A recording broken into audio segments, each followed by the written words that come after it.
Hello, everyone. Most of the news sources yesterday were focused around Putin's quote unquote offer of a ceasefire that would have to take place entirely on his own terms. If you recall, he wanted to keep Crimea, he wanted to keep 18% of Ukraine's territory, and he wanted Ukraine to withdraw its bids to join NATO and EU.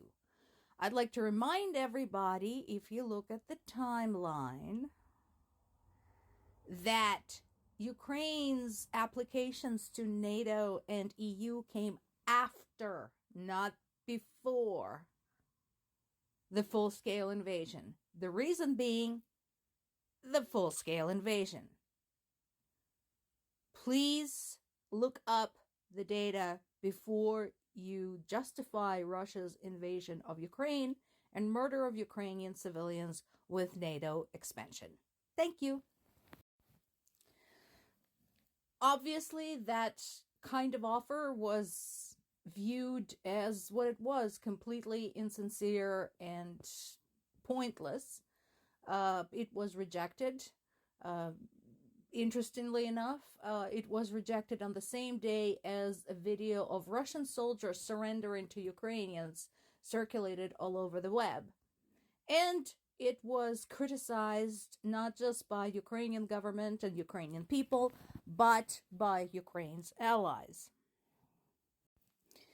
And Putin's administration immediately started whining about it. Like, oh my God, here I am trying to be everybody's friends and nobody likes me. What did you expect? You go barging into a country, murder a bunch of women and children, bomb the shit out of cities and infrastructure, and then say, oh, and by the way, I'm keeping a bunch of this. And you expect people to drool? No. Case in point, there's been another huge attack in the Chernihiv region that was targeted at a high voltage electrical substation. As a result, 1,800 households were left without electricity, and there's more who were feeding off of that substation that are bound to lose power in the eastern part of Ukraine. So again, while he's doing that, and this is not a military target, this is a civilian establishment. So why would anybody believe in Putin's sincerity while he's doing that? Of course, one of the biggest events this weekend is the big peace summit, and there are lots of participants. Now, the interesting part about it is that not all of them are Ukraine's allies. I think those who came there are not just there necessarily to unequivocally support Ukraine, but to possibly get a clearer picture, because the course of this war will be talked about. There's no doubt in my mind.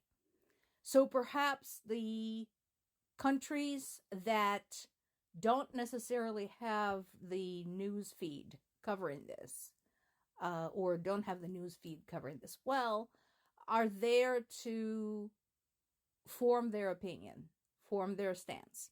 So we'll see how that goes. The first big sort of aid piece that came in was the agreement of G7 to use the interest from Russia's assets to help Ukraine. We'll see where this goes and what will be decided. What I also hope is that the decisions that are made at the summit, the resolutions that are passed at the summit, are of some kind of practical nature, because just shaking your finger at Russia and Russia's allies, such as China, Iran, North Korea, is not going to do anything. Case in point, this is not productive. So world leaders have been kind of not even giving China a slap on the wrist because there's been no consequences, but basically just saying, oh, it's so bad that China is doing something with Russia. Same with Iran and North Korea. but they haven't done anything of practical value to make China to stop. And I've been asking this question along with other analysts. What are you going to do about it? Practically, what can you do that would induce China to stop supporting Russia? Because you know, and I know, that China has an ulterior motive in watching what Russia can get away with, because it too has some territorial disputes. We all know what I'm talking about. So, what are you going to do about stopping China from helping Russia without making any concessions in China's own politics? We talked a lot about the fact that Ukraine has been writing many, many new chapters in the science of war, that it's definitely changing how the war is waged. And this is one of them. So traditionally, in the wars of the past, it was believed that artillery was king. I'm a little bit biased in that respect because my maternal grandfather was in artillery during World War II. So yes, I definitely believe artillery is king. But in the past, artillery was not particularly mobile. You could move that shit, but it wasn't fast. Back during World War II, larger weapons were still pulled along by horses. So, during the late 20th, early 21st century, we started having weapons that are more powerful, yet also more compact, that could be placed onto trucks. And that is the new generation of weapons that is currently being used in Ukraine.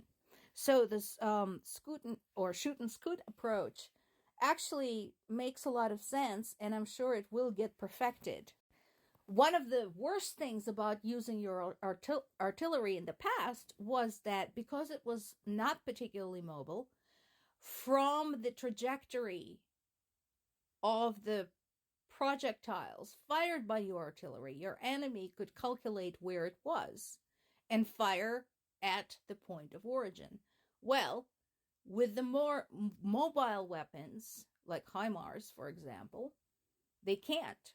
Because what you can do is you can fire and then skedaddle out of there, so that it doesn't matter if they have your trajectory information. You're not there anymore. Let them shoot at an empty spot.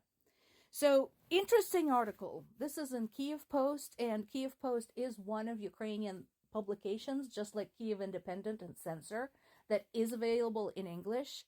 The translation is not always very good, but if you want news directly from the source, I strongly recommend it. I am looking for confirmation in other sources for the story, so treat it as a developing topic. This is from Hindustan Times. I don't use Hindustan Times or Al Jazeera very often because they're biased and not always accurate.